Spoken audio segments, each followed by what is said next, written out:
All right, we're here with Jurskee from Turn It Loose, Amsterdam, right? Yeah, Yeah, Amsterdam, the Netherlands. Netherlands. Um, we're back with the podcast. Just as a little aside, it's been a while, so thank you everyone for tuning in. And we've got our first guest of the year of 2022. It's kind of weird saying that. Um, yeah, Jurskee from the Netherlands, and I think we got a lot to talk about. I'm pretty excited to have you here.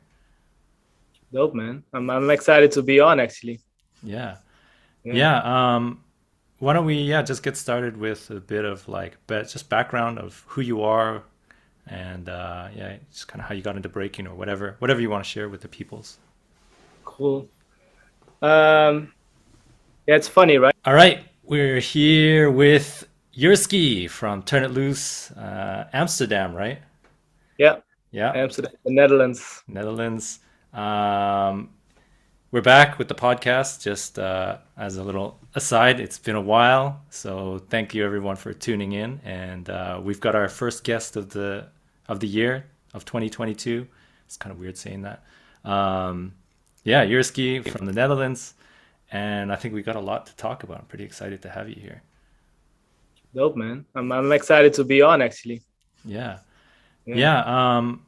Why don't we, yeah, just get started with a bit of like, just background of who you are and yeah, just kind of how you got into breaking or whatever you want to share with the peoples. cool. Um, yeah, it's funny, right? That we basically try to explain who we are by what we do Yeah, or what we did actually. yeah. But nah, it's actually a while back that I started, 94. I think it was 94. Like I'm still trying to really figure out the date because I was Mm-hmm. making a lot of drawings back then. Mm-hmm. And I made drawings of like b-boy characters and stuff Mm-hmm. like that around 94. So I think I also was trying out moves around that time. I got into to it. I think there's a lot of circumstances that made me attracted to breaking, but I saw it because of my brother who was like into graffiti. I have an older brother, he's like 2 years older. And in the neighborhood we lived, like I'm from Amstelveen, which is like close to Amsterdam, like Amsterdam. There was like this little playground with a concrete wall where everybody would just like shoot their balls against or be playing tennis, stuff like that. But around those summers, like the summers like between, let's say, 85, 86 and stuff, a lot of like new stuff that came from the States started also, you know, coming to Europe. And Mm-hmm. so there was people on skateboards, there was people, messing with spray paint. And so for us, it was really like when we just walked outside of our door, we are already in contact with that world. And Mm-hmm. it was just super exciting, like the smell of paint and skateboards. And then my brother schooled me on, yo, we have to get an American board because we had like this really bad quality boards in the toy store. But then Mm-hmm. he was like, no, you have to the good ones. And we both got into skateboarding, and I did that for like 10 years. And that was pretty much like that's the type of that's how I basically I always found an escape in some sort of skill. So when I was young, I really didn't like to socialize that much, or to be, having to, all the rules of social behavior and be in groups and stuff like that. I was always a bit like, nah, I rather observe. Mm-hmm. And because I had skills in certain things, I would be accepted as, oh, the cool kid who can do something. And yeah, you're good, but, and that for me was the best way. Then I could still kick back and be like, okay, So skateboarding for me really was like an outlet. Like Mm-hmm. I went by myself most of the time, like daily, and just was riding my board, like learning tricks. Mm-hmm. And I started with that around 87, 86. So at a certain time, skateboarding was very fashion orientated, I would say. Yeah. So the fashion changed, and we were always like the outcasts. So we were always like trying to wear stuff that nobody was wearing. So as soon as Yo MTV Raps came on MTV, there was like all this new fashion coming, Mm-hmm. and new sound and new music and stuff like that. So that really attracted me. So I think I was wearing Pumas and like these old school Adidas shirts before I even made break moves. And Wait, were then you was mixing just brands? yeah, That's- I think those two brands have been mixed like a lot, like like until this day. Like yeah, yeah, I don't know, yeah. but yeah, sharp. No, Anyway, yeah.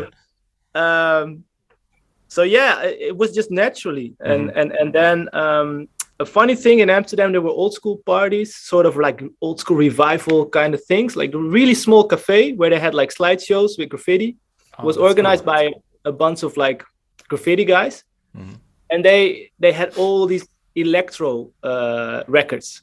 So they Oh, would play like electro and really old school like 808 kind of big beats, sort of hip hop, just right. to create a feeling. And they would just like drink at the bar, but it was the perfect environment to throw down. Mm. So I was young and I went there and I was just like, okay, this is the spot. This is where I need to do my thing that I saw in all the movies. Hmm. Because we at home we had like copies of course Beat Street, Wild Style, Star Wars, like all these mostly graffiti orientated documentaries. But I would always go to the breaking parts and Hmm. got my moves from there. Hmm. And then Holland was slow. So like mid 90s of Europe was exploding, or not exploding, but the level was super high. Hmm. In if you look at Germany with Yeah, Battle yeah. Squad, and if you look at England with Second to None and Actual Force in France, and you had a bunch of like just high level breakers Yeah, killing it yeah. at all these sort of jams. It wasn't really competitions. It was mainly just hip hop jams with big ciphers, and that footage would circle around. Hmm. And just Holland was just mad slow. So Hmm. so it didn't really pop off until I think '89 when Run DMC came out with It's Like That. Hmm. And we all thought it was cheesy, but then like a lot of people sort of were like, "Oh shit!" Was it like some sort of just like general mentality of the people in Holland that they just weren't wanting to get into it as quickly or something? It's What do you think? What interesting do you think contributed to question. that, Um, or do you even know? no, it's Because it's it it's was like yeah, I remember when I started, people were sort of like asking me like, "Why do you even break?" Because that right, was a fashion in the '80s and it's played out, and and right, and you're white, stuff like that. right, right, and yeah, and I think also there was another factor that in the '80s, in Holland, but I think in Europe in general, hmm, the people that were attracted to it usually were people of color that were hmm, like it didn't feel that for the first time basically felt like, yo, that's me on the screen. hmm, They felt represented. um and like for me it was like I was basically a bit not very attracted to Dutch culture, as far as there is Dutch culture. hmm, So I was always looking for something else, something different, something that resonated. hmm, And so for me it was totally different reasons, and I was of course very move orientated. So hmm. yeah, breaking just had it all. Yeah, yeah, But like it's hard to explain why we were slow. I mean, yeah. Is like I is know there's that, for instance, there's a mentality in Holland that people will not support anything they don't do themselves. So oh, it's not like in England you have a lot of people that are fans of sports and they follow everything, every game, but they right. don't play. In Holland, it's very hard to find these kind of people. Oh, They really? or they do the discipline themselves, or whatever the sports, or they're like, yeah, whatever, Hmm. and then they don't even care. They're not like into it. And but Yeah, that's general. I'm generalizing here. yeah, I'm of not. course. I wouldn't know. But I mean, No. there's still sort of like elements of cultural differences, and it's not everyone, but it's like it could be a large portion of the population relative to, say, yeah, like England or whatever. Yeah. So it's not everyone, but yeah, Yeah. cultural differences do exist, right? Not true. And maybe also another reason could be like because hip hop always went hand in hand with certain dances, right? Hmm. So the music dictates the dance in a way. Right. And after breaking was considered like played out, they went to yeah, what we now call hip hop dance, but it's like the Running Man, like sort of Kid and Play, a lot of swing beat kind of stuff. Mm-hmm. So, and they would still do sort of like ground moves, like jump through their legs and do like these kicks with the legs and Right, donkey right, kick, right, right. you know. Yeah. But it really dominated in a way. So to go back to breaking felt a bit like Hmm. um, I don't know. But then, slowly more and more hip hop parties and concerts, especially, started Mm-hmm. popping up in the 90s. Yeah. And that was the place to throw down. Right. So that's Right. another funny thing of my personal experience with breaking is that when I started, our motivation was really to do what we saw, and create that environment with what we had. So, or go to a hip hop party or whatever and dress a certain way and just live that moment. Mm-hmm. So, and I think that's a contrast to the new generation that really Yeah. only knows breaking from watching competition clips, Mm-hmm. and thinking that's the main purpose and that's the main reason you train your moves. Whereas for us, it was like, Yeah. okay, competition. Right. Like when the first competition started, we were like who's judging and who are these guys? And then they put some old school guys that were out of the loop, and they started voting for people that tried new moves but crashed, and we were like so then it was like, I don't know, I remember an interview with that Storm did where he said that when they started doing competitions he realized that he created more enemies in a way, and he felt that was very contrary to what they were doing all the time, which was Right. like just trying to find as many like-minded people as Right. possible. Right. Yeah. So, and I think we had that for a bit. We were like, I don't know. So, yeah, Yeah.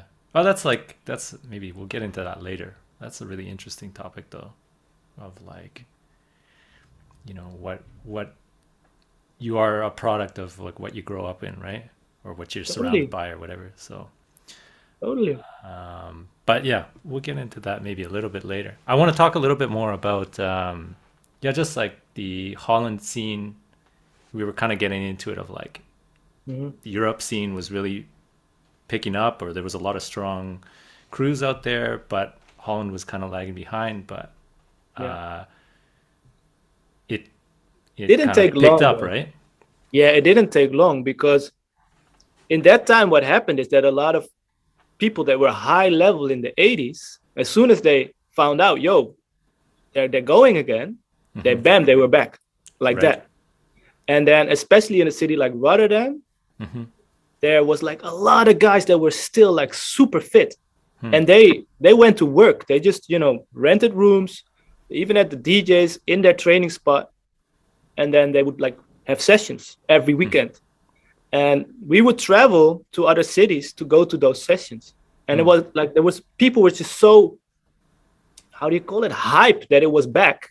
Hmm. And then they just started finding everybody from who they knew they had skills back in the days. Right.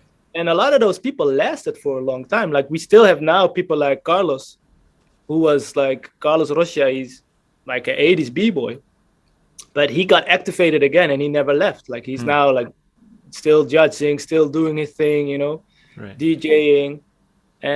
And that's, for me, that's one of the dopest things to see, that like an older generation gets a function again, and just the lineage is there. Right. Yeah. So, and then you also saw there was like differences in cities. So the way Rotterdam was high level with power, and just like, and they would scream at each other like go go go, and like push each other the whole time. Like for Yeah. them, that was like the main core of breaking, just Yeah. Yeah. spin as fast and as long and as possible.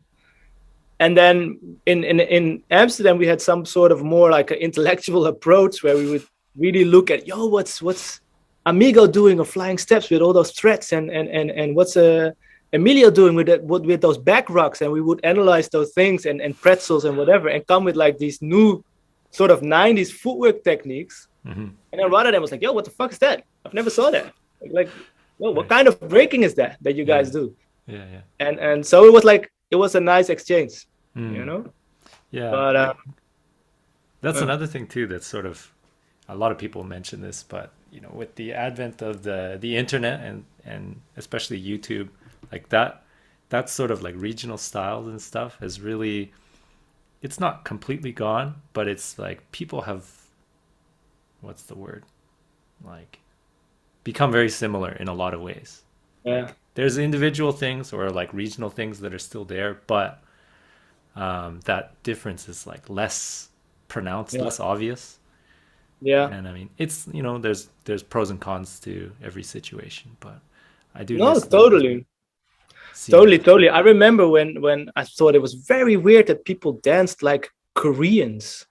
Yeah, And that was because of they had, that footage. yeah, But I go, yeah, what? yeah. How did that happen? And then like we had Swift Rock in Amsterdam once do a workshop, and he explained like how they would basically go to the movies, watch the movie, try to remember the moves, Yeah. and the same with battles. So if they would be facing a crew, and they would do some like dope moves, they would try and remember those moves, Mm-hmm. learn them, to up them a little bit, and Mm-hmm. throw them back at them the next time they saw him. Yeah. And then he said most of the time we were training something else because we didn't Right. really see what he did, Yeah. you know. Yeah. So that, of course, I mean, that's being nostalgic, but that, of course, is lost. Yeah. But I mean, in a lot of ways, like people they're doing the same thing. It's just the technology that's available is different, right? Because like Totally. you would see something or you'd see a video or like a VHS or something. And like, I know when I started maybe a little bit after you, but quite a bit after you, but I was still around when like VHS and kind of DVDs were there. Yeah. And I would buy one and I would save up like, they were like $50 for Mm. one DVD or one VHS, which was like 30 minutes long or something. Yeah. And Crazy. I would get it and I would just watch it over and over and over Yeah. again. Yeah. But now, like, technology is different, but people are kind of still doing the same thing. It's just the access to it is so much easier and so much Totally. more widespread. Yeah. So, like the skill level has gone like way up. It's so crazy now. But yeah, like that kind of thing of like really distinct original styles is less pronounced, I think. Yeah. You But know? also, like, I think the people that we saw on those tapes, Mm. like at a certain moment, they just because they were the reference almost to everyone, Mm. it connected us, right? Right. So we all knew like that video Yeah. and that part, and then we would just see if somebody was like on the same like wavelength Hmm. to see if they also appreciated those little details, because we knew the details like by heart. Like we Yeah. knew, I like, for instance, the Swift Rock video. It has like a "Seed is a Star" from Stevie Wonder, right? Right. I searched for that song like till I found it, and I just love that song. But if it is it a b-boy song? Hell no. Right. You know? But Yeah. because you see Swift Rock breaking to that song, and you Yeah. see that part over and over again, you start really appreciating the music. Yeah. You Yeah. know, that's another thing that happens because of looking something, rewatching something so many times. Hmm. And I think eye for detail and a sort of hunger for knowledge, because it isn't really like it's just so scarce that Mm. you want to know the names and blah blah Yeah. blah. Yeah. You're, Yeah. you're more you're more in a research sort of mindset. Like I tell people, I have VHS collections that I taped myself, and they're full of like music videos with small parts of breaking, Oh, really? Nice. uh, kung fu movies where like there were certain ground moves, gymnastics like the ground exercises, Hmm. um, like the weirdest things. There's even this what is it, aerobic sort of dance where they smile the whole time and they do these high kicks and then they do turtle shit, and it's the I worst don't know. ever. I don't know, but like it's like a discipline, right? Where they do some Okay. sort of like high power gymnastics on some weird sound effects, and they go ka, ka. But they do a lot of like turtle kind of balance shit, and I would just record it to understand what they were doing, like Yeah, but like sometimes the coolest stuff comes from the weirdest places. Like, totally. yeah, like one of my crewmates, like he gets inspiration from like the strangest places. Like you know, just some random like advertisement for like I've said this a few times, I think. It's like a golfer in this weird position where they were like examining the putting green, and they were like in this Right. weird kind of like position, and he made a like weird stupid freeze thing out of that, and it Dope. worked. But it's like Dope. that's not even close to breaking, or it's like kind of, but not really, you Well, know. if you ask Paul one, it's the essence for him of breaking, Yeah, yeah, getting right. into character and visualizing Yeah, certain things. exactly. And it's also like another thing that makes me think of this is like I made a lot of drawings. Hmm. So like if you freeze frame a certain move, Hmm. then you always look for what's the dopest position, within Right. footwork. Or for instance, when you, let's say like a basic, like you go from a six step to a windmill, right? But you Hmm. use the elbow like crazy legs. So then there's this one whipping leg in the back that makes like your hips twist in before you give you the wind up, Okay. and that will be the picture for me, for instance. And I would Oh, draw okay. I see. I see. during class, because you already see the momentum that's coming in, like and that little hook of the leg, Right. and then maybe because of making pictures the whole time or drawing certain pictures the whole time, you want to dance like that also. Hmm. And there's a lot of people that teach workshops like that. Like I Yeah. think Flea would always say, like, make sure that every position you're in is like a picture, Yeah. and Yeah. process the same. Yeah. And this makes so much sense. Yeah. I heard that too.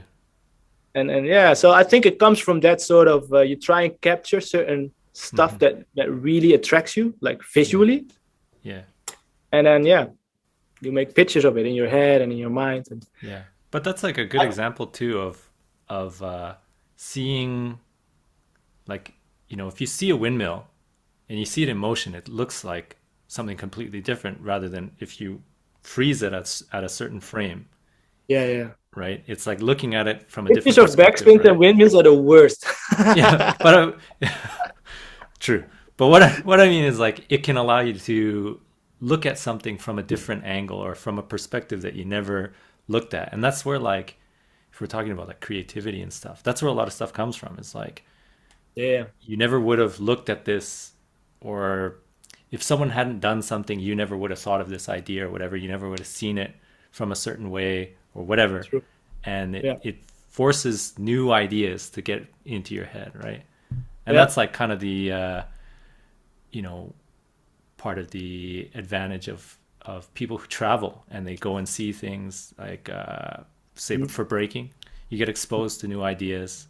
It's why YouTube like has made the skill level like just blow up out of like crazy, because you're getting exposed to all these things. But you know, there's a you can get overexposed and to ideas and stuff, and You can you lose definitely the get individuality. overexposed. But yeah, that's yeah, we talked about that But already. I think you need a certain hunger Yeah, to become creative, right. because you have to fill in certain blanks. And if you get everything presented to Yeah, you, yeah, there's not that work, gets yeah. lost. Like I had a few moments where I almost like panicked when I felt like, for instance, with drawing. If I Mm. would have the times that I was drawing every day, if I would have a blank paper, I could already see what I wanted to draw and then make it. Mhm. When I now look at a paper, it's just white, you know? Mm. And then my picture, if I would draw something, it would sort of emerge while I'm drawing. Right. But I cannot really like the skill of being able to project it on the paper became less. And that that worried me a lot, Mm. because that's something that I always had. The same with dance. Like I would make up new combinations of moves that I already had in my head, or while before I go to sleep, and thinking of stuff like, can connect that. And then I really was eager to try it out. Hmm. Or especially during school days when you cannot try things out. Right. So you Right. cannot just, jump and go and try it on the floor. Right. You become more eager. So what I would do is like make a drawing sequence of like how it would go from this to that to that. And I think this process Hmm. is really it's needed, a lot of times. Hmm. And it can be sort of like destroyed. Um, I have a weird example, but for instance, when it comes to fantasizing on nah, maybe this is too weird. Yeah. No, Yeah, it's fine. I like weird. yeah, but I would like almost make a jump to how porn can ruin people's fantasy in that sense, you know? Right. Sure. But because where I think from an age where there was like there was no internet and shit, so you Yeah. had to make a lot of shit up, you know, as a guy. And yeah, it's a weird one, right? But like, you know what I mean? Like, Yeah. and I think this is also something that people almost do now when they need inspiration. Yeah. Instead of digging Mm-hmm. in their head or trying to go over their own footage and see like, what do I have? What do I like? Let's throw this out. Let's try and connect these moves with these. They just like go and grab something new, something that Yeah. you Well, know.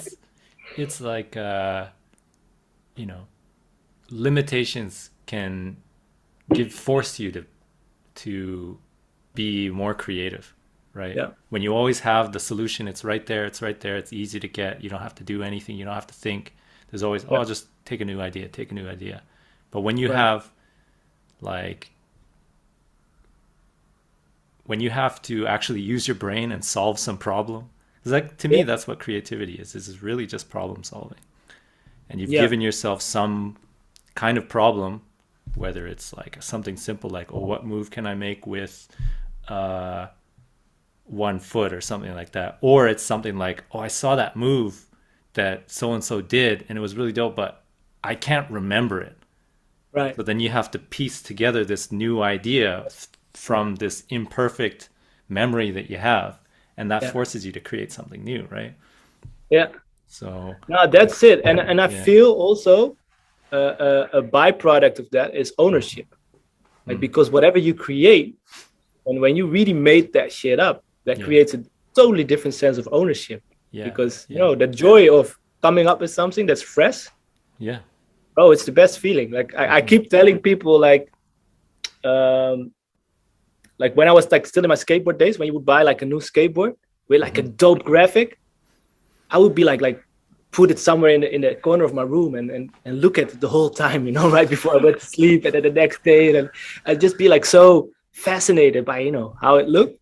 And this happiness of something material, I got the same feeling when I came home from practice and I mastered something new, you know? Like the rich feeling you have from just something simple, something that you achieved physically. It's crazy. You know, and I think that's one of the dopest things of breaking in general. Like I had this once when I was looking at the practice session that I organized, and like the room was filled with people and everybody, like young and old, they were all just doing their thing. And this session went for 4 hours, right? I was like, yo, it's sunny outside, it's a Sunday, and these people chose to be here. And the only thing they consume for 4 hours is water. And they're happy and they're busy and like, yo, this is so bad for the society we live in today, that people can be this happy with only like a floor and music, you know? Because we're not consuming anything. We're not going to the movies. We're not buying clothes. You know, we're not getting drunk. Like, yo, that's something like I don't know, like ancient human DNA or something like that. That's satisfying to us. You know, all you need is music, other people, and a place to do it, and that's it. That's about it. We kind of went off into this random contention, which is fine. But I want to come back to because you mentioned in the thing that you sent me, like one of the things that really helped Holland out as far as like the breaking scene was the coming of like IBE and that whole thing. And I know you have some involvement in that. Can you speak a little bit about like the event or your involvement in it? My involvement came way later. Like the first one was in 98 in Rotterdam, organized by Tyrone and Mario and another dude. I forgot his name. And what he did, he reversed what we had to do before. Like if we wanted to see high level breaking, you had to travel out to Germany and go to, let's say, Battle of the Year. Right. Like I went in 96 and 97, I went to Germany to just to go to Battle of the Year and be confronted with like high level breakers. And this was like mind blowing always when this happened. You know, when you have the contrast between a VHS, like a crappy VHS, and actually seeing somebody pull those moves off in front of you and feeling the wind. And, you know, that's so much more motivating.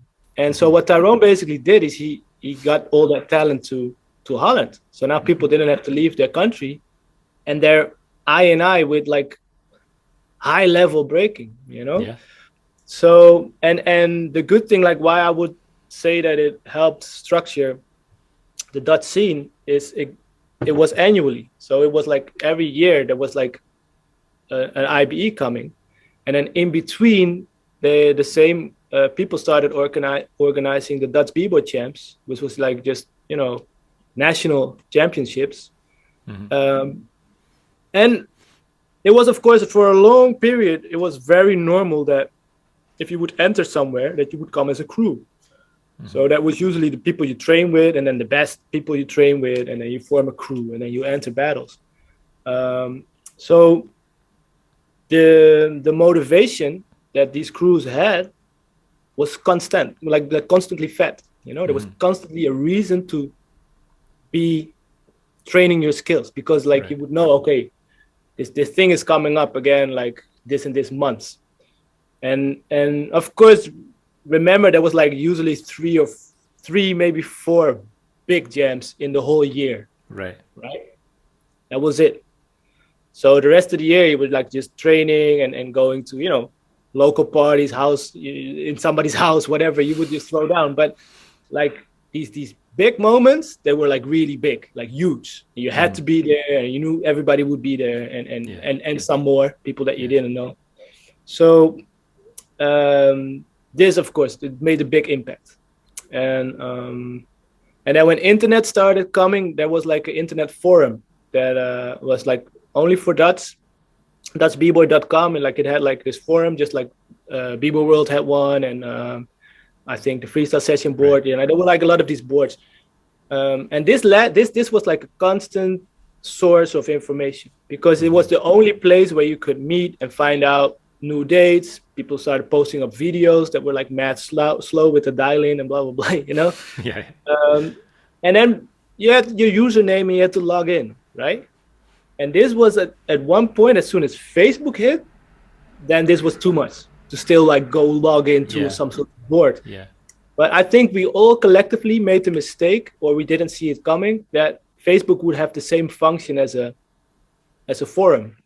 Which it didn't, of course, because it only it depends on who you're connected with. So that one flyer of an event might not pass your wall because you're not connected to that person, and nobody knows if it reached you or not, you know. So this, I think, is like this is where also in Holland, like there was like a little dip, like in people, like, you know, the information got scattered a little bit. And we're still there, you know. But no, it that IBE just, you know, it was constant, and then and it was like it was sort of traditional the way it was set up, because it was inspired by like Rocksteady Anniversary, B-Boy Summit, like really the American sort of festival, more than one day events with, you know, people that were selling merchandise, you know, and selling their mixtapes and selling their videos, and then some graffiti on the side, some MCing, you know, like, and panel discussions. And IBE has been like that all like since day one. But then they had some things that made them unique, like All Battles All, which was, of course, super raw, no judges. Put some countries in front of each other, and that's the reason why I know what IBE is, because of that battle. Yeah. So they did that very long until they moved to Heerlen, which is like a city in the deep south of Holland. Like it's really off the map almost. And it was adopted by another city. Like the festival, like where the venue where it was held in Rotterdam, it went bankrupt, and then they lost their venue. So IBE, I think it skipped like 2 years or something, and then it was like a crew in Heerlen, and they were like, yo, we talked to our city, and We want to do the festival here. Right. And they were like, really? And no, and they just did it and it worked out. And then they also took the All Battles All to like this high school, which has like all these rings. Right. Right. And it was like the main event at one point. Yeah. Yeah. But that was sort of like whack because like some of the high level breakers that would be flown in, like with high ticket prices and blah blah blah, they would not really show themselves on the first two festival days, because they knew all the cameras are gonna be on All Battles All. Right. And then also after a few years, people like expected the highlight clips level, but of course it's a long day and like there's a lot of things happening. So you will not see the crazy moves after a certain moment, you know, if you're just Right. sitting there passively watching. So it lost sort of momentum. Right. And then they decided like, oh, we're just going to cut it and we make it more like a festival sort of vibe. Yeah. And I got involved in 2010. Mhm. Like I already had like a lot of talks with Tyrone, like always, like about the scene. And he asked me a lot of times to judge. So in the summer, my work would die out, like, because with the crew, we would mainly do schools. Like we had like a band that would tour around Holland, and we like a jazz band with African drummers, and we would just, do school gigs. Right. Right. And then some other gigs, but mainly was all connected to school. So in the summer, like our work would stop. I was like, maybe I can work at IBE. I was like, yo, Yeah. can I help you out? And he was Yeah. like, because I was like prepared, to do whatever. And because I thought, I have to bring people from the airport and help, like putting the floor in and Right, hang right. bangers. Right. But he was like, no, man, I can use you for the panel discussions, because like I always host them myself because I think it's important, but I'm the main organizer, so it doesn't really work to be like stuck for an hour or 1.5 at a talk show when I need to be at other places at the festival. Yeah. And he trusted me with that, which is, like, Tyrone does that all the time. Like, I see him as a mentor in a way, and because he gave so many people just a chance and threw him in the deep, like, yeah, you can do that. And then by getting positions like that, we learned our skills. Like, this goes for a whole list of people in Holland. They all are now like doing their own thing, running their own companies, running their own studios, having like, just because like he taught them the ropes. It's really dope. So and I always felt like I studied philosophy during my first early breaking years. Then I stopped.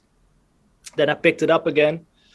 And I always felt I never used that side of me, because like I didn't really make a mix, dance and intellectual sort of abstractions.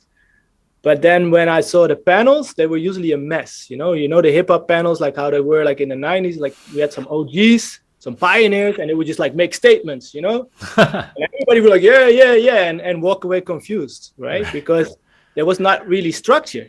Right. And they were mad passionate, and they were like really key players to our whole culture. But if nobody asked them like a structured question, and then you just get a lot of whatever, Yeah. Right. And this always annoyed me, because I felt like, there's so much to learn from everybody that came before us. So maybe just, get the topics clear, lead the conversation into like, what are we really talking about when we use these terms and blah, blah, blah. Yeah. Just to keep the audience engaged. Yeah, that's a big thing. Yeah. Yeah. So I really grew into that, and I really started enjoying it more and more. So yeah, can you? I've been doing that part. Sorry, go ahead. Yeah. Can you mention like a little bit about some of the topics that you've covered for people who are watching, listening, who might not have heard of? We had like so many different topics. Like, you got to remember, when I came into IBE, I was still like this purist, like breaking is for breakers. And we had, for instance, this question, is the sky the limit? It was like the first year, 2010, that I was leading a talk show. And it was because people were doing movies, like big ass, let's say Step Up sort of movies, or what is it? You Got Served. And so our question was like, and our Arctic Teens started popping off like with this big ass fan base. Like, it was like something unheard of, like this big. And it was like, multiple television channels like broadcasting R16 live, and we were like, yo, what's happening? like where does it end? And is it good or is it bad? And I was really concerned with these things. So I was leading this talk show, and most of the topics were still like Tyrone would come up with a topic and be like, this probably we should talk about. So I remember for instance, we had Technique there, who had a little part in one of those movies. And my questions would be like, these big corporate, institutions and industries, like, you think they portray our dance the right way, and aren't you afraid that it will be exploited again? Like, because this media, 80s media trauma, it was really put on to me by all the 80s guys, because I took this with me, like it was their trauma, but I was still like, oh, they're the enemy, anybody can exploit us, so let's keep it underground. And he said something like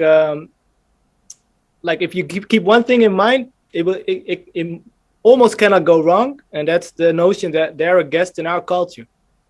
And things like that, really make me think like, oh shit, okay, we have a responsibility here. Instead of like somebody offering us money and be like, okay, I put on a monkey suit, you can say like, no, you want to portray this dance, you have no knowledge of this dance, then it's my responsibility to educate you. Which I thought was a very dope statement. And I had a similar conversation with Ronnie and Roxride and Lilu, who were featured in a Red Bull movie called Turn It Loose. And I was super happy that I could, do the Q&A with them, because like my crew, of course, was called Turn It Loose. Right. But then I asked them the same, like, yo, Red Bull, aren't they the devil? Like, aren't they like, because they're corporate and they have a different interest in us. And they would break it down. And from that point on, I noticed something changed, and that's that they said from day one, Red Bull always consulted us, because they know if they start making up their own shit, they lose the whole audience. So they ask, what do you think is the dopest thing we could do? And we'll make it happen. So they put the responsibility at the breakers. And so from that moment on, I knew like, oh, we're actually in control. The same with this whole Olympic discussion, which we probably will also get into. Yeah. Like, we're not that vulnerable anymore, It's a different time. It's a different time. Like we have to realize that the people that are now making decisions used to be those teenagers breaking on cardboard, to put it like super cliche, right? They're those people. So they come from a different time, where in the 80s, it was like things were run by a totally different generation of people that had no clue what we were doing. Yeah. They just, they would do whatever to market it and be like, okay, I think this is what the general audience will understand from it. So skip all the culture stuff, Yeah. But we're not there anymore. So yeah, exactly. But that was a topic. We had a lot of discussions about judging and everything about judging. Yeah. And it started out in 2012 with Dizzy was invited to explain his hour system, which was of course like a game changer, because then he really came with a system, and everybody was like, do we need a system, and what does it mean?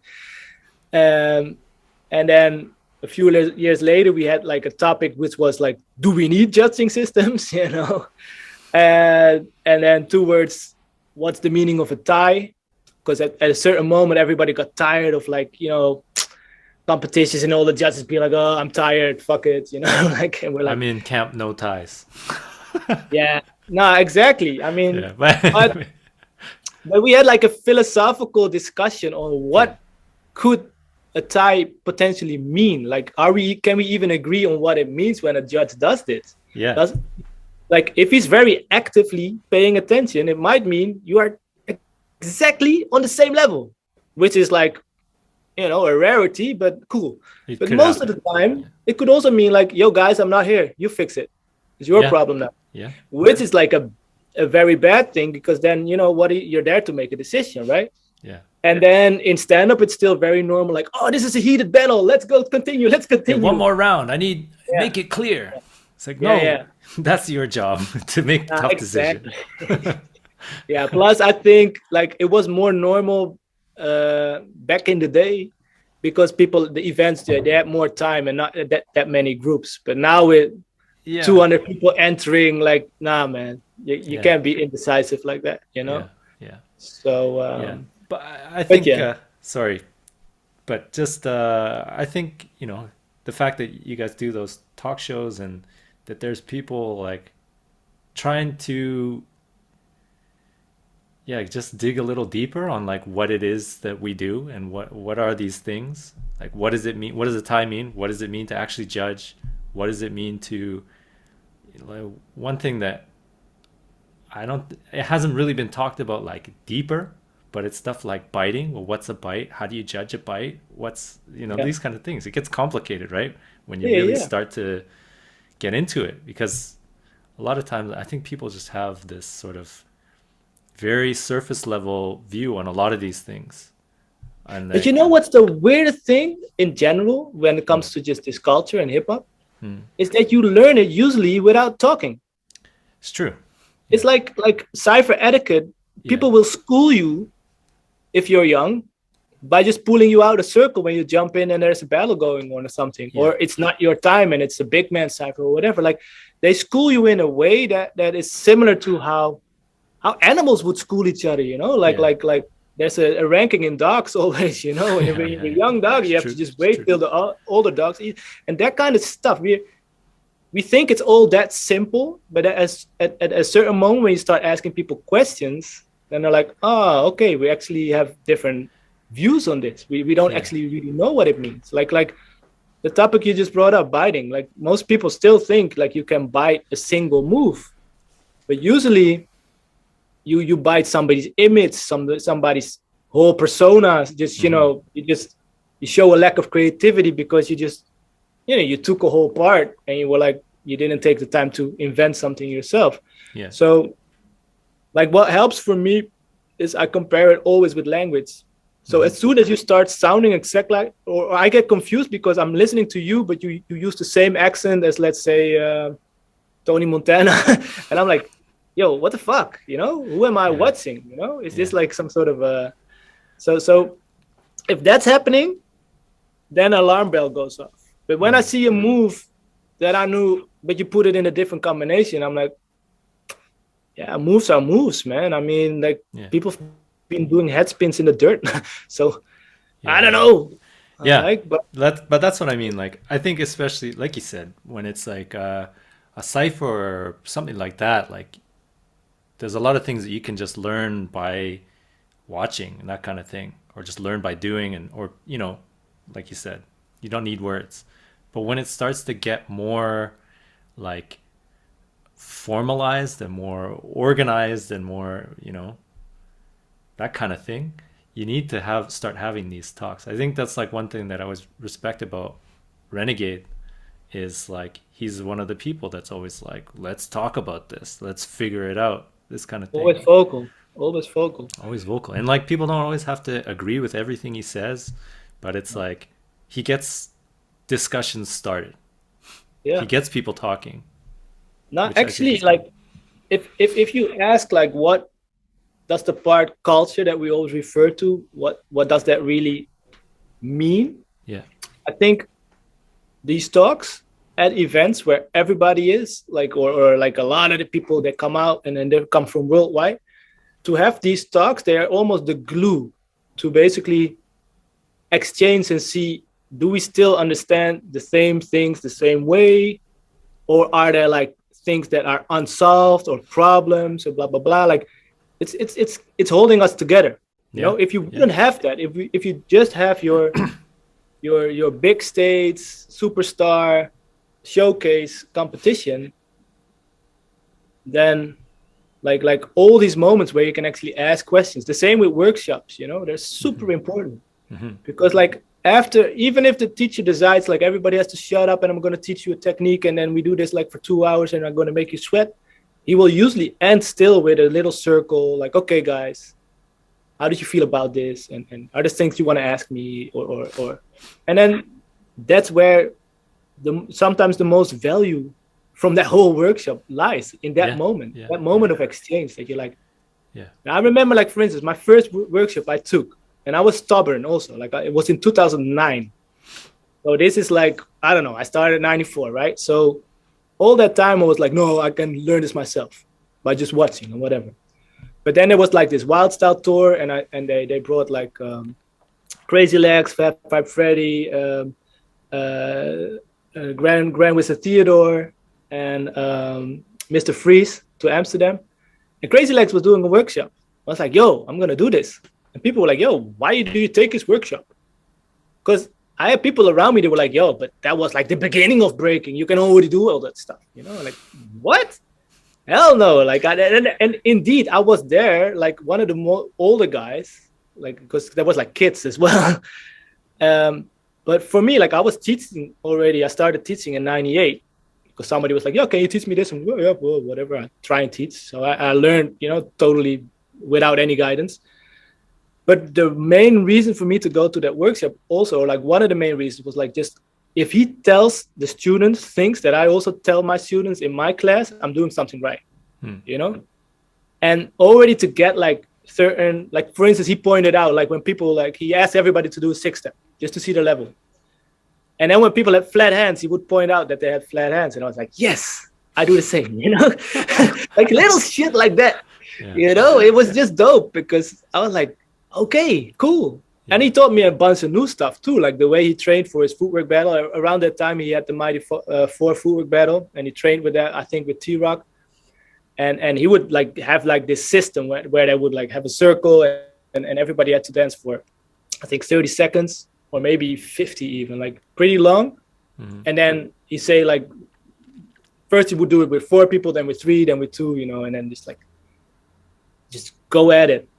And that just inspired me. It's like, oh shit, I'm gonna do that with my students and shit like that. And over the years, I took so much from workshops, and I think it's just a dope way to connect, you know, with people you look up to, and just, you know. Yeah, I always recommend that people, like any workshop that comes to your city, you should take it. Like, there's a lot to learn. And again, it's like you said, it's not always just the moves that you're gonna learn. Like sometimes it's the stories, it's the story behind the move of you understand not what it is, but why you do it or why it is a certain way. So like an example is like Ken Swift came to our city and he was doing, you know, he taught like a routine and stuff. And I was like, oh, okay, that's cool. But it wasn't, to me, it was like not that interesting. But when he was like talking about the 6-step and he gets into the whole thing of like, what is it, CC long, and he gets into like how that came about, or at least like how he understood it.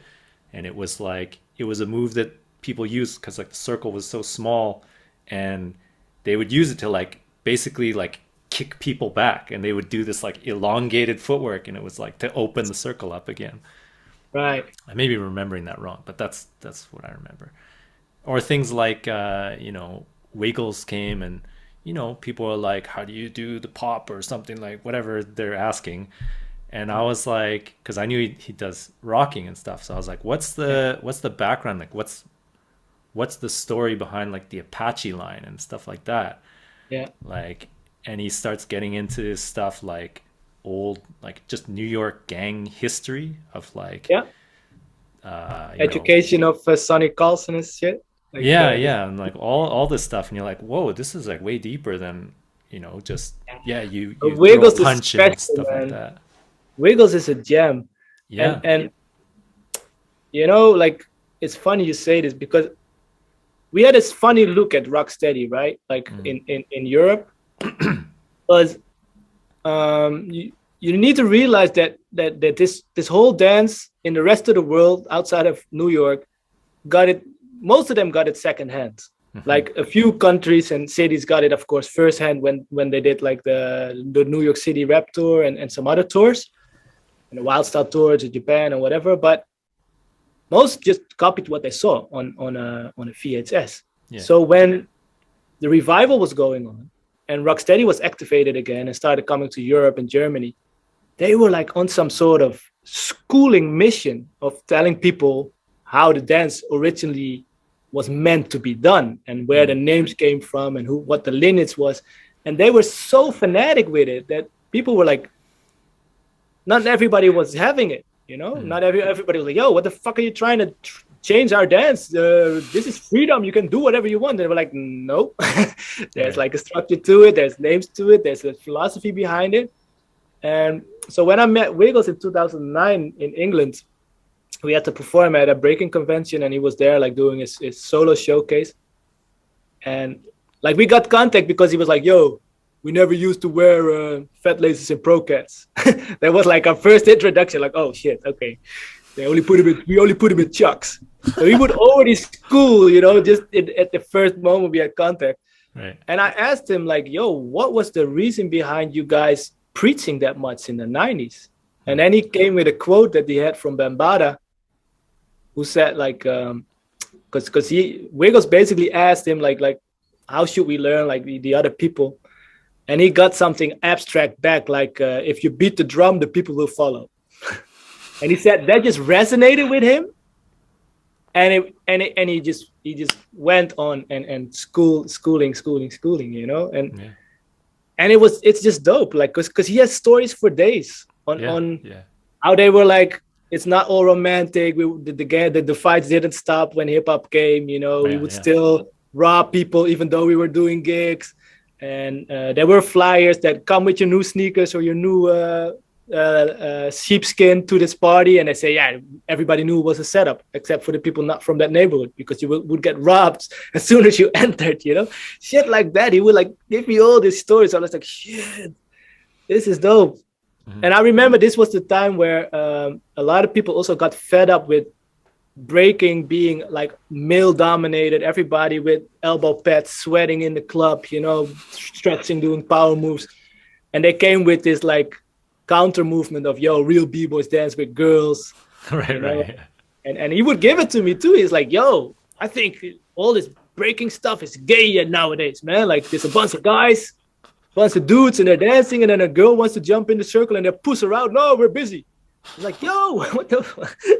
And it made so much sense that at that time I was also helping Tyrone with coming up with themes for IBE, because after the 10-year anniversary we were like, okay, we're gonna work with themes now. So I remember in 2011 the first theme I came up with was style and inspiration. So we had Scheme Richard, and he came with like all these like kung fu things and all this stuff that was really blaxploitation, everything that was related to the culture. And then the year after was music is the message. And we had talk shows also on the importance of the social dance and stuff like that. And that's actually what Wiggles did in 2009. He gave a workshop called Bronx Social Dances, and he would make a club environment. Yeah, had people pair up, he played all the classics from his youth, and it was dope. But and it's this stuff like this, right? Because I remember he was like playing Shocking Blue stuff like crazy rock songs that you wouldn't associate with breaking. Mm-hmm. And I remember he said like for him, hip hop is all inclusive for everybody. He says, we usually come from disenfranchised, like sort of home situations, with no prayer or with struggles and blah, blah, blah. But he says that doesn't mean that it's only for us, because everybody has struggles. Everybody has certain moments where they want to scream out because of frustration. Yeah. And this resonated so much because I was just in the middle of a breakup with my girl. So after the workshop, I came to the bar. I was like, yeah, man, I felt that woman. And I was like, yo, it was crazy. I was just emerging in music and in this club atmosphere because of, personal shit. Yeah. Yo, this shit is dope. Yeah, but that's like, I don't know. That's like, that's what dance does. It's when you really get into it, it's just like freedom and release, and you lose track of where you are and what time it is and that kind of thing. Like when you have a good circle, like you might have been there for an hour or something, you don't even realize, right? That's what I try and do at the events that we do in Amsterdam as much as possible is dim the lights, crank up the music, and create these dark corners. Yeah. Because a lot of people forgot what these dark corners do to you, because we're so used to training in these studios with bright lights and mirrors and everything is visual. But what music does to you and your physical reaction to it, it doesn't always it doesn't need to be seen all the time. Like half of the time you cannot see how your own moves look when you do them. Yeah. And it doesn't really matter. Mm-hmm. You know, like, but at this moment, I think a lot of people get insecure if they don't know if it was sharp or good or blah blah blah.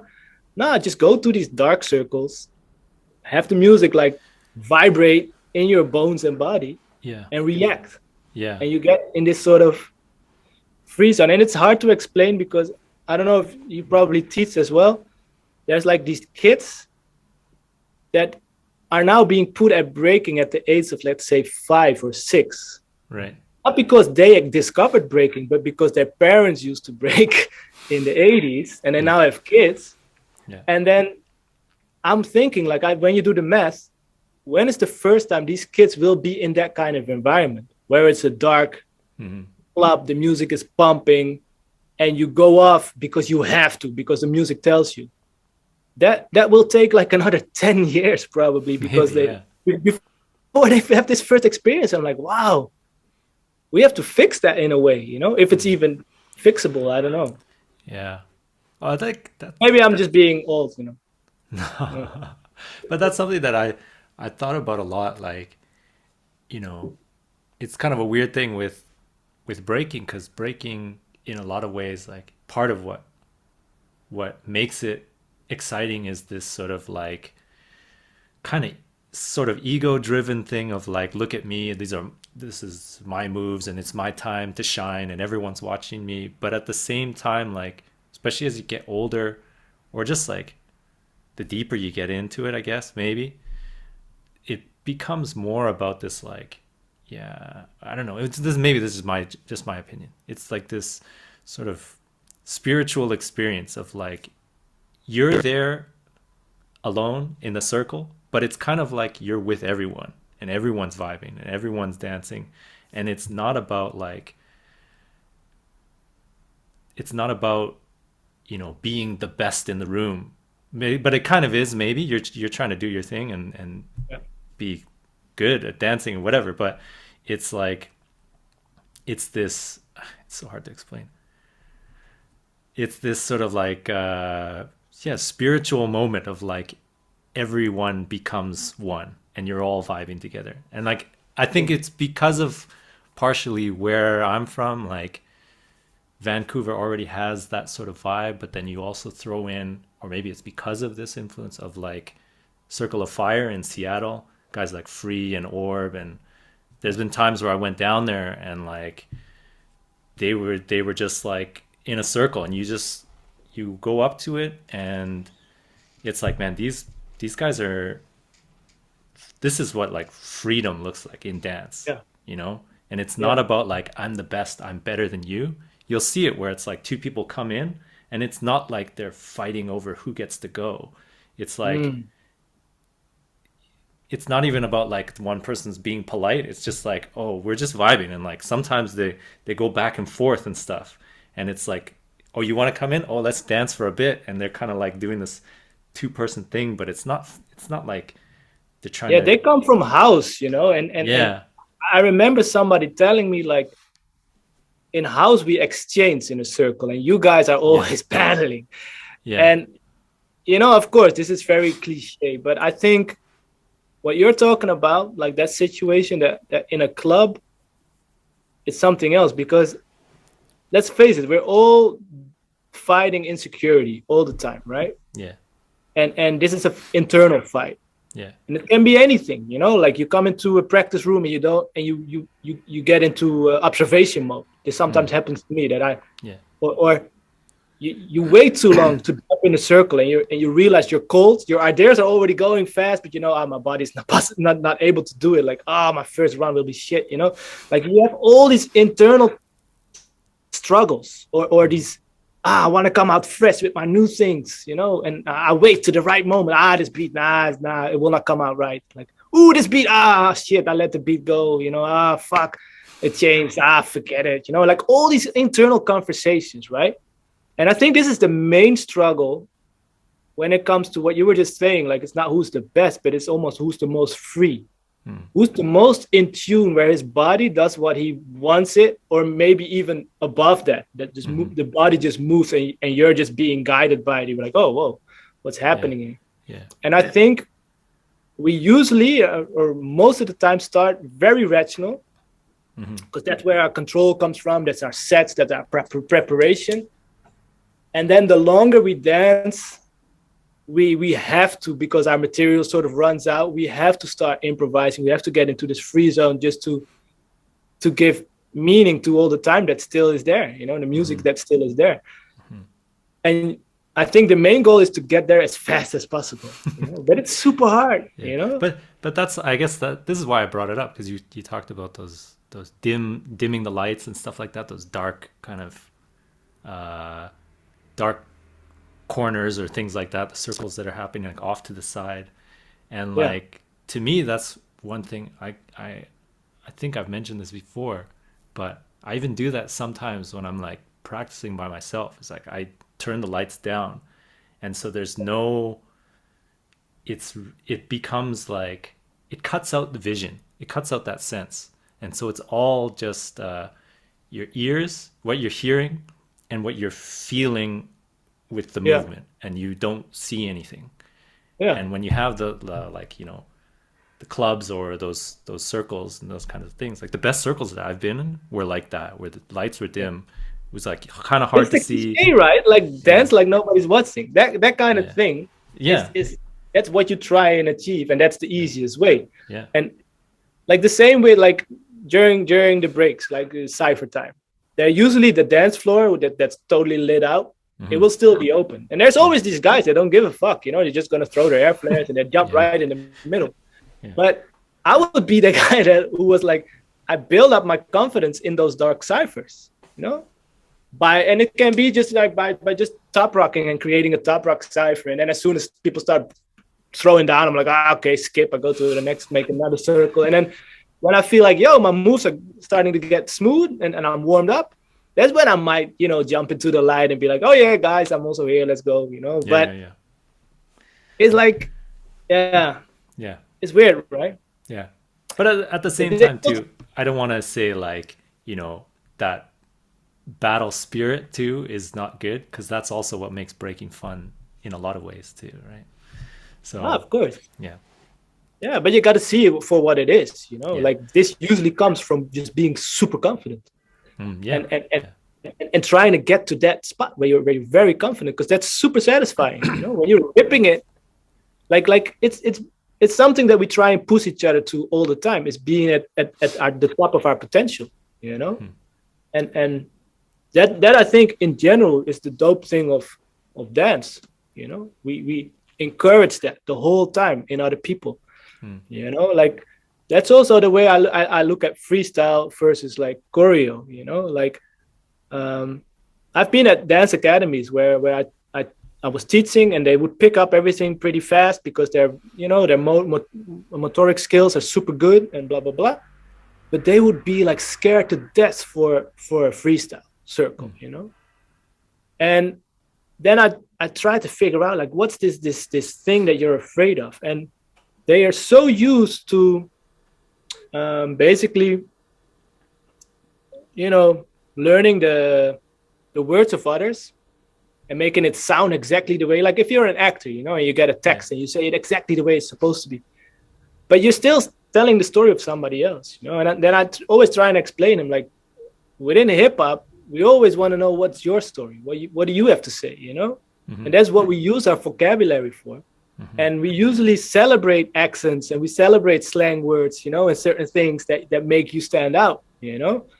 But for a lot of people, it's like, yeah, but there's no, how do I know if I'm right, and if they want to have this confirmation that, yeah, you know, yeah, it's correct. yeah, And it's funny. I think that's where play comes in. Play, I think, is like a key element in the dance, the way we do it, and in yeah, freestyle in general.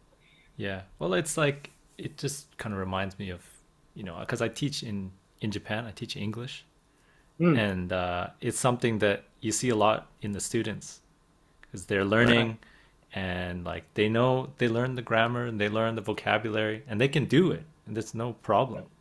But when you get them to do it in a situation where it's like it's not set, they're not following a dialogue or anything like that, and Yeah. maybe they have to like, say their own sort of like feeling or like their own experience or whatever, and maybe they even know all the words to do it. Yeah. But when you ask them to do it, especially when they're like more on the beginner side, Yeah. like it's you've seen them do it before, Yeah. but in this situation they like freeze up and they're like, or even just Yeah. writing an idea, they can't write it a lot of times. No, And it's like, I but that's think, what a you know, cipher is. Right? The it's kind of cipher. natural though, right?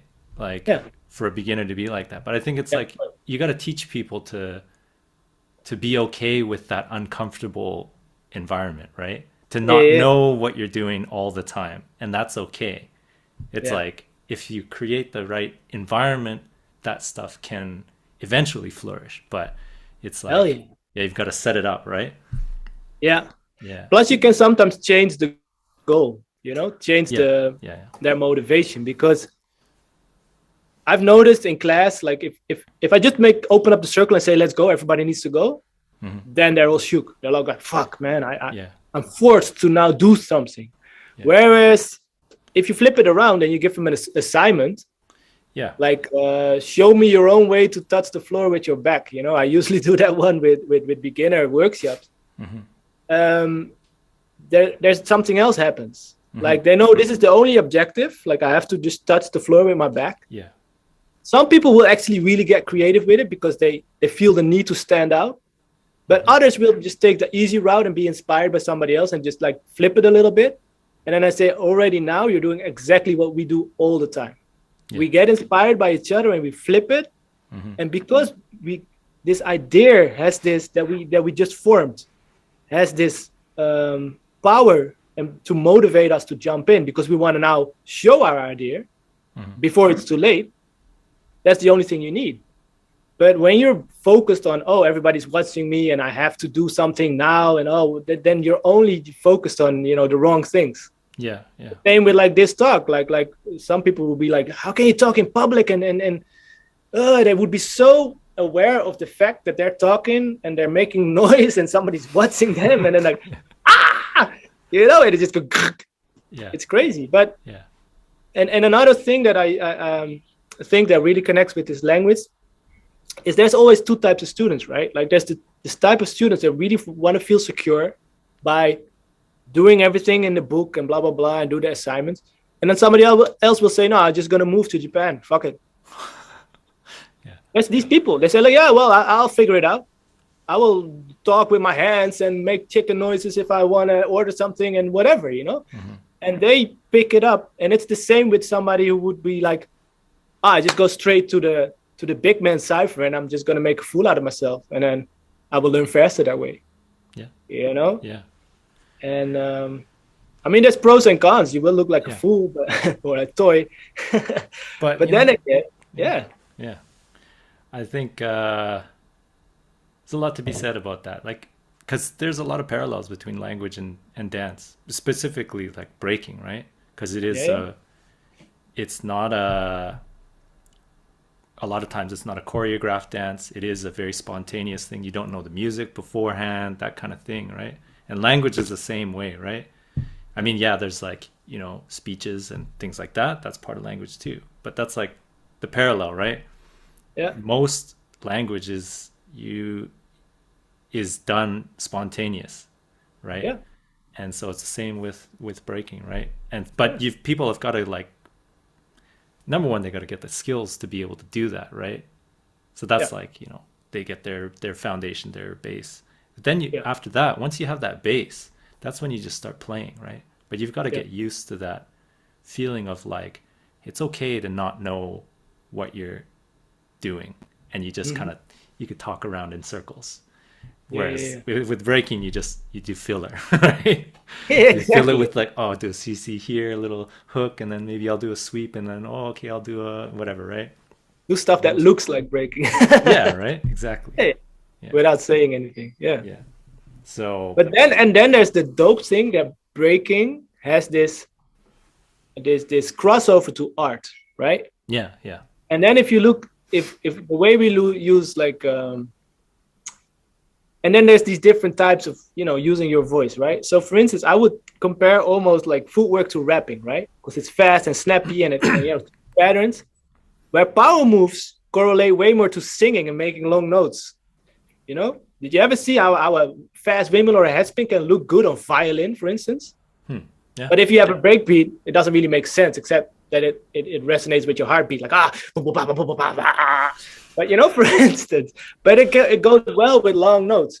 Yeah. And then there's like people really making punchlines, like really clear breaking, right? Like bam bam bam bam bam bam bam bam. Everything is clear and it makes sense. But then there's these dances that mumble, so then the moves are not very articulated.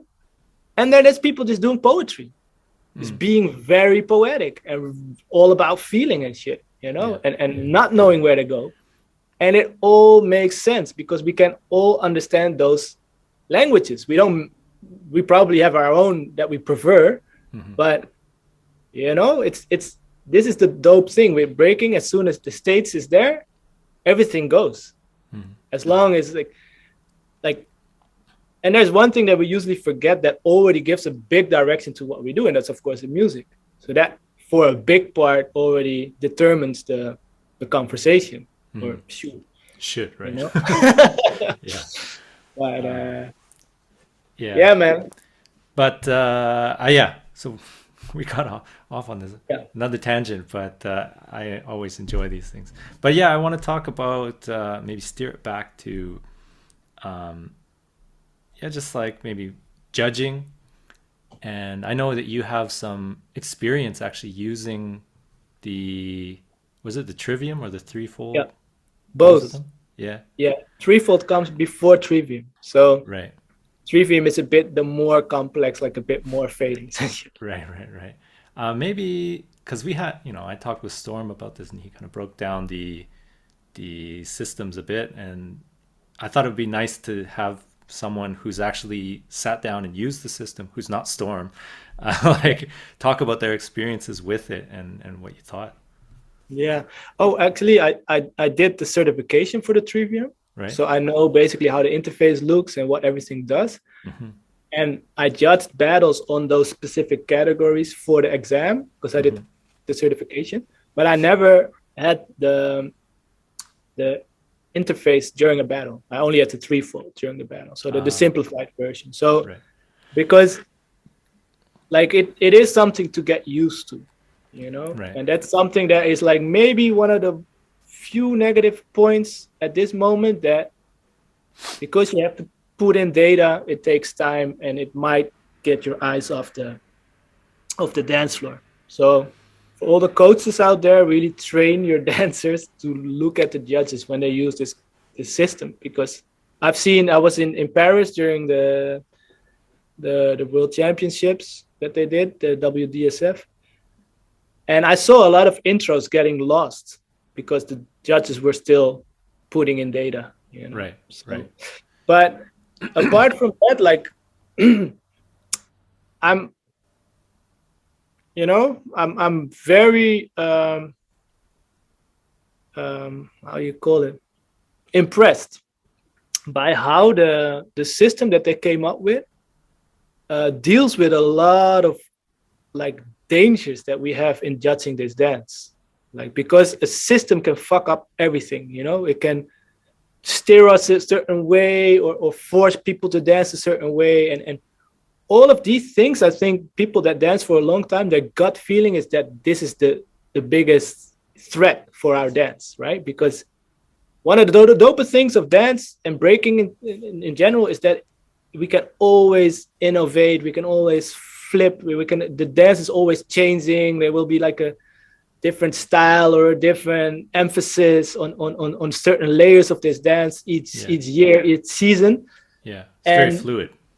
Yeah, super fluid. And the worst thing that could happen is that that we're all sort of start talking the same thing, and then older generation will just step out because they already heard that tune, and then it will only be interesting for people that think, oh, this is nice, but they haven't went through that whole learn curve, and that's it, But what they did by not putting standards, but just coming up with these sort of abstract areas on which they think every performance can be compared. Right. They just found a way out, and I think it's genius, and it's also this mind body soul comparison, right? That they translate in like physical ability, creative ability or artistic, and then soul, which is like the interpretive ability. It makes a lot of sense. Mm-hmm. And it makes so much sense that we switch between those two all the time. Like sometimes we dance to impress by focusing on our physical ability. Sometimes we dance to express by showing our ideas, like our mental things. And sometimes we're entertaining, or we want to touch people with a feeling. So we're in our soul sort of situation, right? And to have all this whole spectrum and just compare it, because this comparison thing is the dopest thing ever, right? Because this means like we're not going to score somebody solo. Yeah. We're going to create benchmarks in our head and be like, this guy or this girl is good at this and strong at this. This is a bit weak. Now let me see if the person who answers to this solo can top you. It's all relative, right?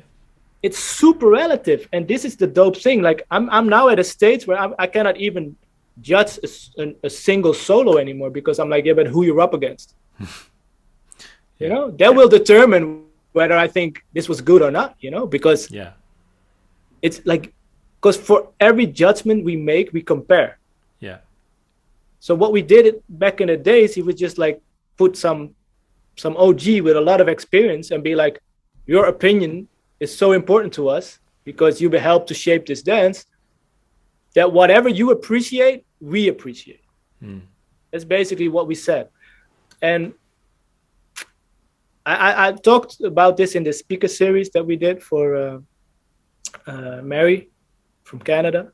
Right. But like, I think that's how we got into this whole situation, where our judging panel consists of people that we look up to, that we want to give us this tap on the back, like, yeah, you're on the right path, because that's the way we got up, like the way we learned. Like when you're a toy and a beginner, you first look at the big man cipher and be like, oh, okay, that's how it should be done. And then when you first make your step into that circle, you're very aware on whether they give you the head nod or give you a little clap or be like, all right, that was nice. And that's what we all got motivated by. So then it was the most logic thing to pick those people that we look up to and put them on the chair. But we never asked, like, do they have any system in or structure in the way they judge this dance? Are they even able to look outside of their own, way of doing things, to a point where now people are being put on the chair because we think he dances like this, he probably will judge like that. Like, what kind of logic is that? Yeah. It's super scary. Yeah. Super scary. So that means that only what I can do, I can judge for real. Mm-hmm. So I think this, like, this is the right route. And of course, this whole Olympic thing is like, it's super weird because it forces us into some sort of formalization of the dance at such a rapid pace that, I think not everybody will be ready for that, because it's like, that was the joy that we were still like in some sort of wild west, Yeah. But, like, this has come up a lot. Anytime this Olympics talk comes up, I always think it's just like, people got to remember that that's just one avenue. Of course. And that should exist, and you shouldn't want it to fail. But you shouldn't want that to be the only avenue. No. You should want to have like local jams. You should want to have just parties. You should want to have all kinds of things. And you should want it to all succeed. If you really like breaking, right? If you want breaking itself to succeed, you need it everywhere, right? On different levels and different scales, I guess. But look, here's this thing, right? Because I think what everybody is aware of, and that's why we make such a big deal out of it, is that it now will be streamed into everybody's living room, right? Mm-hmm. And since we all ourselves know what we're doing and what it is, we are now super afraid if, because most of us are not even able to tell our aunt or our uncle what we are doing and why we do what we do, So now everybody's like, how the fuck are you going to do that towards the whole world? How are you going to explain what we do if we already have a hard time explaining it to our girlfriends, Yeah. So I think this is what's bugging people. Like, so who has the answer, right? Because we do this thing that we just do, and we know what we do, and we're cool with it. That we don't talk about it so much, We just do it, and then we know who we think is good, and blah blah blah, and then we have this weird sort of cognitive dissonance where if we lose, we're like, oh yeah, win some, lose some, and if we win, we're like, yeah, of course I won, like all these weird things that happen in our mind to deal with losses and wins, and then now all of a sudden we know, like, oh, but everybody will now have an opinion about this. Oh, but wait a minute, now we're very protective on how this will be portrayed, and is it the right way, and because, like you say, of course, it's one platform, right? But still, it will bug people out if somebody wins at a local jam and everybody agrees, yo, he killed it, but he doesn't even make the prelims at a high level event. They think, yeah, but we still appreciate the same things, right? And so it shouldn't be that at an Olympic level we appreciate other things. So I think this is a big worry of a lot of people. Yeah. Like, the whole discussion with Red Bull, of course, with Flea and Sugar Kicks. And then this whole discussion was sparked, like, yo, but that's the real breaking, and that's exactly the kind of stuff that will not be appreciated in Olympics, because there they just look at somebody and score points. And then it got basically it got balanced out a little bit, because people were like, no, but this will be taken into account, how much feeling you put into it, how much dominance you have, and blah blah blah. Maybe on a round for round thing, it will not work out the same, because that's the weird thing with Red Bull, of course, that you have like 3 rounds, and then we don't know if people actually mark rounds, or that you just go look at the general conversation and be like, well, I thought that argument was better or better executed. It's more abstract. But I don't know, man. I think, like, just imagine you have this task to come to the IOC and say, yeah, this is the way we judge our dancer. Yeah, that's crazy, yo. Yeah, it's a big. I'm super impressed. Yeah. And I think, again, like, I think it's a great thing that people, there's these things that are forcing people to have a discussion, because you never had the discussion before, or was always like, with your, I don't know, whatever, your little group or something like that. But now some of these things, it was like a, I don't know, community-wide discussion. Yeah. The Olympics, or, Flea and Shigekiks and that kind of thing, style versus technique, or these whatever kind of things. Yeah. The classic, right? Yeah, but like, they should always be something that people talk about, like these kinds of things. If you don't talk about them, then you never dive deeper into what it actually is that we do, and what's important and what's not important. Exactly. And you never decide on a larger scale, or like across, like kind of what you were saying before with, these sort of talks are the things that glue us together, and they're what help us kind of decide what is still relevant in this dance, or where should it go, and this kind of thing. And like, we decide this together, right? Exactly. Yeah, but that's crazy, right? Like, for instance, let's take something funny, right? Like, let's go. I predicted that people will, like, the local hero will get an interview as soon as Olympics hits, and somebody will ask him, like, yo, why you guys call it breaking now? Because it used to be called breakdance, right? And then I was like, and I asked people, like, you have an answer for that, And I know a lot of the new generation, they don't give a fuck, They're like, yeah, whatever name you use for what we do, as long as you point to what we do, then that's what we do, right? And of course, like, when I started, I saw that whole transition of this, I call it the Rocksteady awareness campaign, when they started changing the name to b-boying and made it a verb, because b-boy, of course, was like already from Cool Herc on, like people were called b-boys that break to the breaks. But then the verb b-boying, I think it's safe to say that was like a 90s invention when they were like, yo, look what they did to our dance. They raped our dance. They portrayed it the wrong way. Yeah. And I asked Lex about this several times, and he basically said it was a very political decision to actually create awareness and make it sound like something new. Yeah. Just for people to be like, oh shit, yeah, I don't know anything about the culture, and oh, I want this label of being a real b-boy and blah blah blah. Yeah. So and then I think Wiggles even mentions this in like the Freshest Kids documentary, whatever. They talk about this where it like they had an interview, and then they came out and they said, why did we call it breakdance? And basically like they felt that it was changed, you know, and they blamed the media. So now breakdance is a media term, but that already has been like refuted, because some of the first generation people also called it breakdance, but that name just got like this thing about it that was negative. But it all makes sense, right?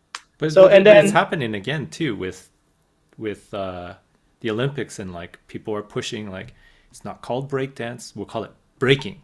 It's like it's not breakdance, it's breaking, and they're trying to be very clear about that and make it like very clear. You know, but this is something exactly.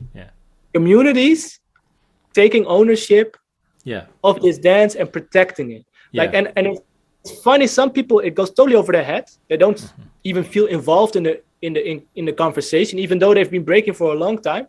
But I feel they don't realize this is what we're doing. We're trying to protect what we feel is what we understand of it. And like the reason for the switch from b-boying to breaking was, of course, that the b-girls were left out a lot of times. Like everything was called a b-boy battle, and we do b-boying. And I remember even, I'm not sure, I'm still trying to look up the footage. I think it was Asia One that once she was interviewed, and she said, I'm b-girl Asia One and I do b-boying. You know, the indoctrination was that hard, you know, like this was just the gospel, right? And then breaking makes sense, but I remember the first time I heard breaking, it reminded me of the West Coast movies, and I was really disgusted by the fashion and all the shit and the belly shirt. So I was like, no, that's that West Coast stuff. Yeah, but I love that stuff. It's corny, bro. But I just like cheesy 80s movies. That's more what it is. Oh shit, okay. No, I think I was a bit more East Coast orientated to that. So I even had trouble with G-funk and West Coast rap. I don't know. I was sensitive to that. I don't know. So anyway, but the thing is, so we changed it again. And I at one point I made this a timeline of how the name changed. And this happens with a lot of things that we care about, you know, like I think handicap for calling somebody handicapped, it also changed into disabled. And as soon as that becomes a curse word, so people start, you know, using it negatively, they will come up with a new word just to get rid of this negative connotation. And I think that's just taking ownership, you know. We should. That's also just like the nature of languages too. Things change all the time. Yeah. And because of these kinds of things, right? This is one example of why a word would change, why a term would change. Yeah. You know? And at the same time, it's very special that we keep a name attached to something that's changing this much, because this dance now doesn't look like the sporadic Bronx style and the James Brown splits and the corkscrews, you know, nothing like it. So the fact that we still feel like but there's a similarity because we still react to that sort of high part of the music, and you know, it has this energy, and that kept constant, you know, that's interesting. I think. Well, you kind of understand a bit more of what really makes breaking, right? Exactly. And you know, this is why, because I analyzed a little bit myself, like what my fascination with judging is, to go back to the judging and the trivium question. And what I came up with is that within philosophy, that's what we always did, right? That's what they taught us. Like, as soon as you want to understand the world and find truths, you need to start out with definitions. What is what? To make distinctions between and get to the essence, get to the real sort of essence of something, and take away all the noise. And I try and do this with everything in my life for as far as it's possible, just to create some peace of mind. Yeah. And with breaking, it's of course it's exactly such a challenge. Like, yo, we all do this thing and we all feel connected because we feel we do the same. But then if you look closer, do we do the same? Yeah. So for me, when they come up with a judging system we all agree on, that's groundbreaking. That basically means we all have a common denominator that we feel like, yo, this captures it. Yeah. And that would be such an achievement, man. Yeah. And I think it'll just be really interesting to see how it plays out and how that whole thing plays out. Yeah. No, totally. And then at this moment already, there's a lot of emotion, right? Like people are forming national teams. There's like people worldwide are figuring out what a breaking coach is, because we never had coaches. Yeah. We have we have people that basically schooled us or mentored us, but like a coach, that's all new.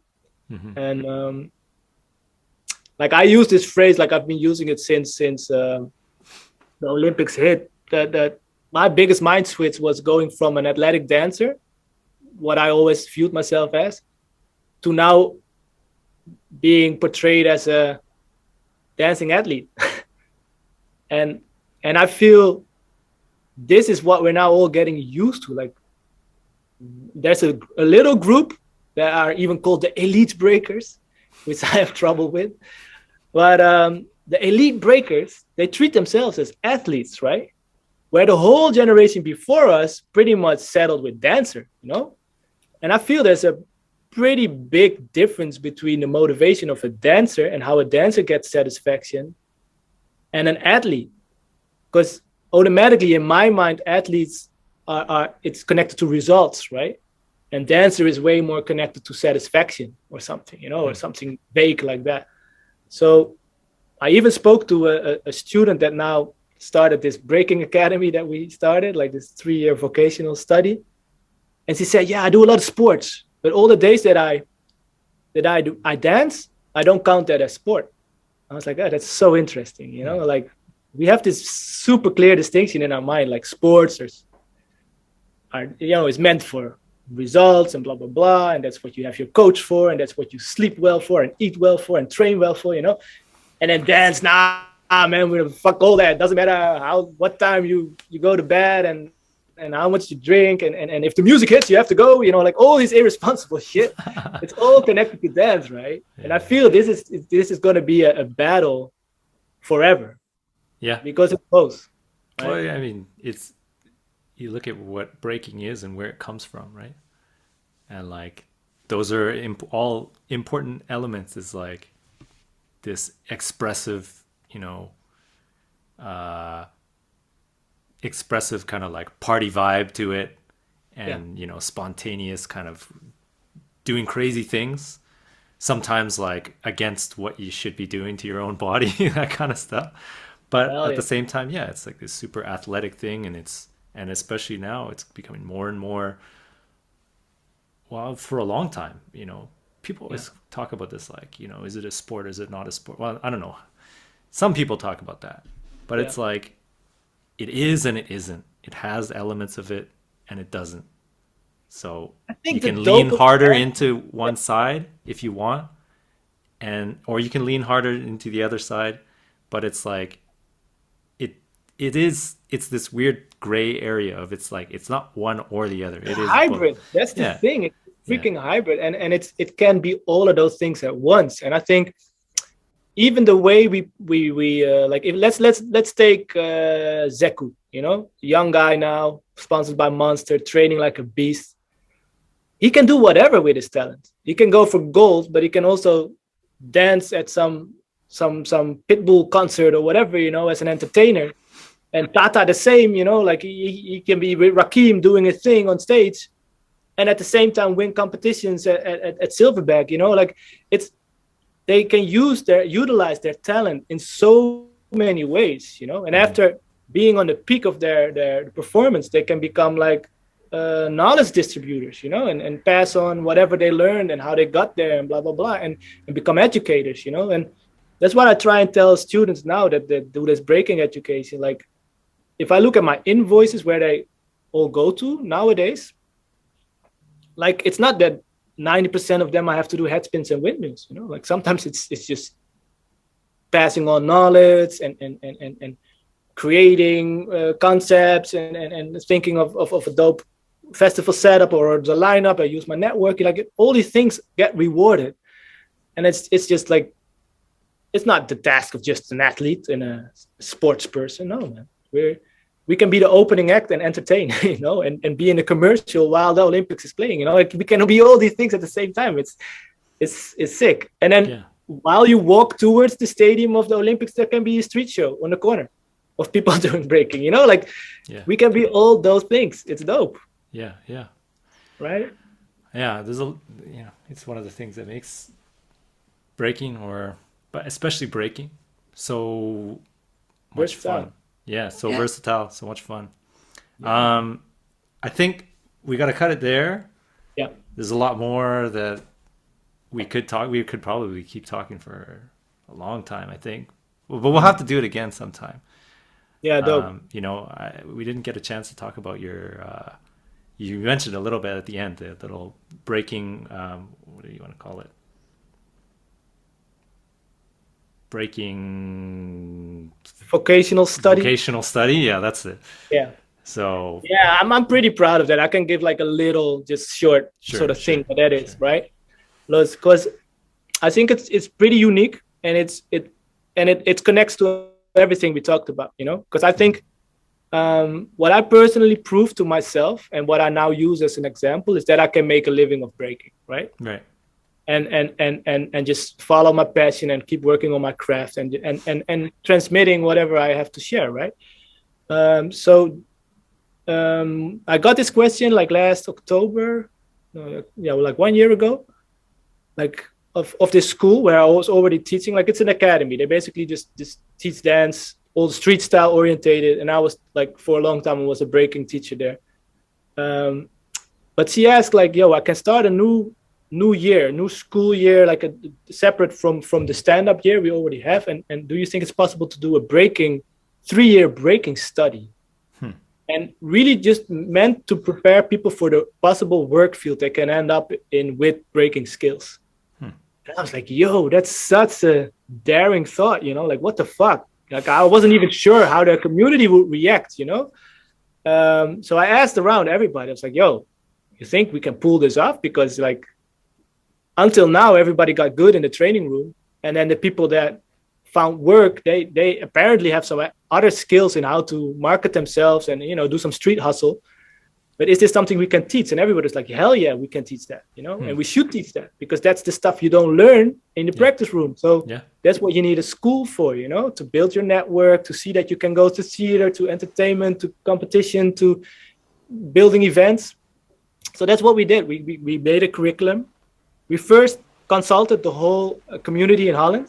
Everybody like, this is what we got offered. Do you think this can work? And like people like Menno and Nick and Redo and like there's a lot of people in our scene that are or in theater or in competition or whatever. They said, hell yeah, if you guys do it and we're all involved and we can bring our knowledge. Like Tyrone came and brought this knowledge about events, and we had DJs come on and then like, fuck, we can do this, So now this is like a dope opportunity where people just basically they're the whole week, they're having classes on different topics.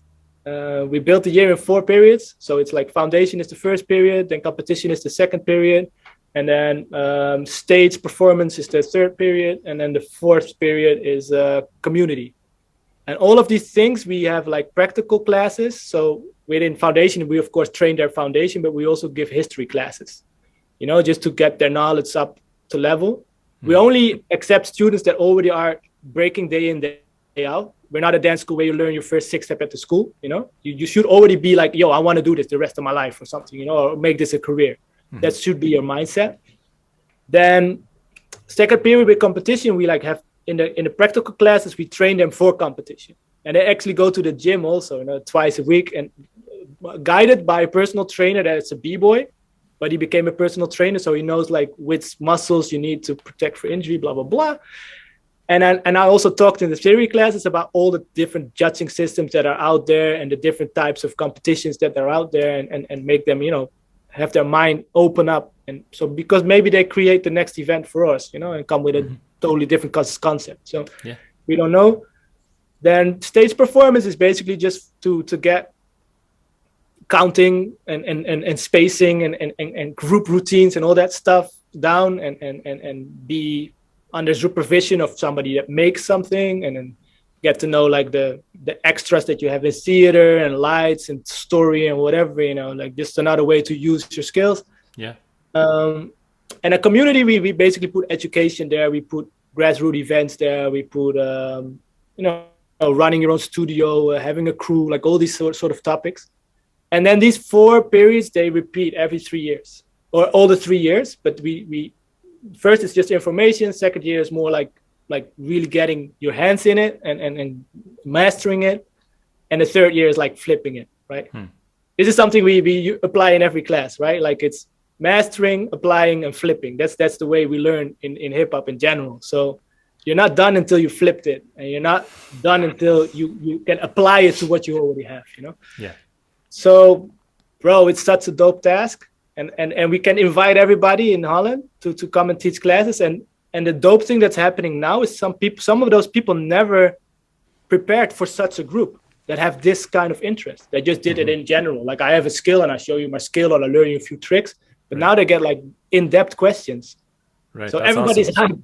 Yo, it's super sick, and it's dangerous at the same time, because then people from the outside are like, oh, so you're preparing people to win gold, like no. But they get, for instance, intern points for going to events. How sick is that?